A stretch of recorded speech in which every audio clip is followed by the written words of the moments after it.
dubartiin tokko erga deessee yeroo hammamii keessatti walquunnamtii saalaa raawwachuu dandeessi?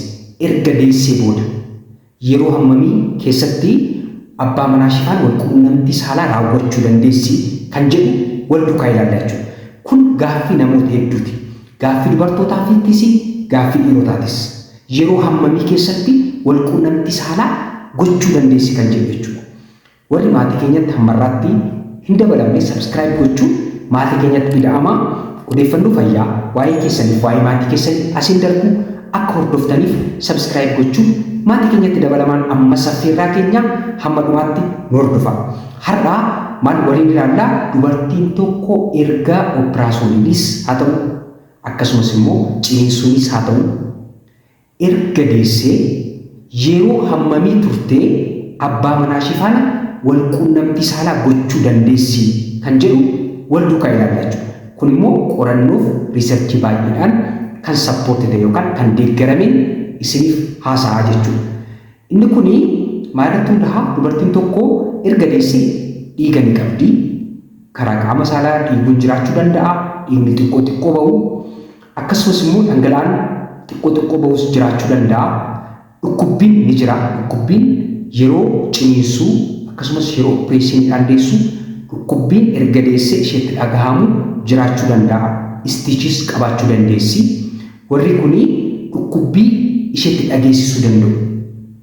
Kanaaf dubartii sanarraa erga dhiigni dhaabbatee dhukkubbiin erga isheetti furee dubartiin sun meentaalis fiizikaalis piriipeer erga taate, kana jechuun sammuutiinis akkasumas qaamaatiinis erga qophooftee walquunnamtii saalaa gochuuf qophaa'aa erga taate, fedhii yoo qabaatte, erga waan hundumtuu irraa dhaabbatee walquunnamtii saalaa fiit erga gootee walquunnamtii saalaa gochuu dandeessi.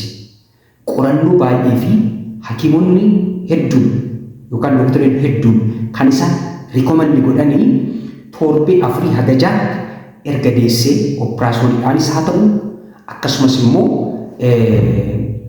ciniinsuunis haa ta'u walquunnamtii saalaa gochuu dandeessi. Yeroo kamiyyuu fedhiin dubartii sanaa immoo ni murteessa jechuudha.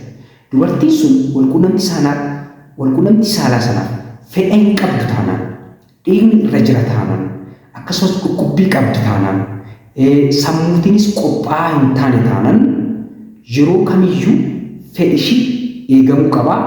Fedhishii abbaa manaashis eeguufii qabaa jechuudha.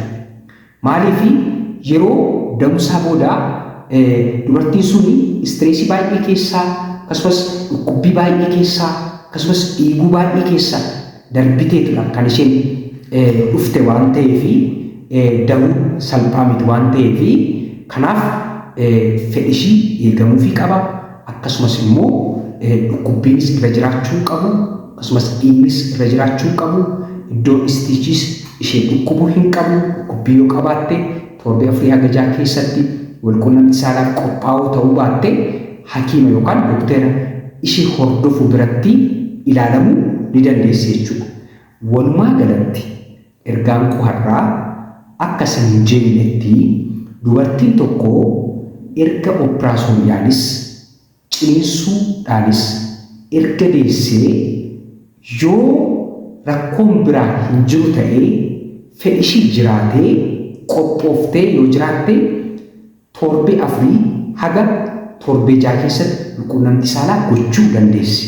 Kana jechuun immoo ji'a 1 haga ji'aaf torbee 2 keessatti walquunnamtii saalaa abbaa manaa ishee duukaa jalqabuu dandeessi. Rakkina uumuu hin qabu. Garuu asirratti waan isin hubachuu qabdanii yoo hoosisti ta'ee fi yoo hin hoosistu ta'ee garaagarummaa qabaachuu danda'a. Walquunnamtii saalaaf otoo hin taane ulfa lammaffaa uumamuuf mala ittisa ulfaallee fayyadamuu qabdi jechuudha. Mala ittisa ulfaa hakiima ishee faana mari'achuutiin fayyadamuu qabdi jechuudha. Kana jechuun immoo mala ittisa ulfaa fayyadamuu dhabuun walquunnamtii saalaa faana wal qabatan otoo hin taane ulfi uumamuu waan danda'uu fi ulfa yeroo malee pilaan hin taane yookaan karoora malee uumamuu waan danda'uu fi doktara keessan faana mari'attanii mariittisa ulfaas yoo fayyadamtanii walquunnamtii saalaa jalqabanii gaariidha.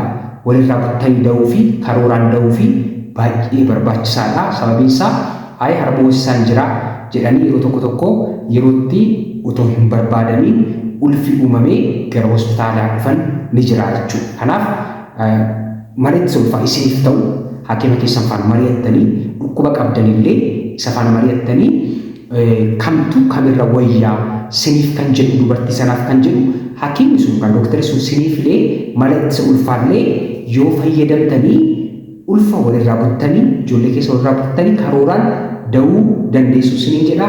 Waan dhaggeeffattaniif galatoomaa. Dooktar Yoon Bashaanaati.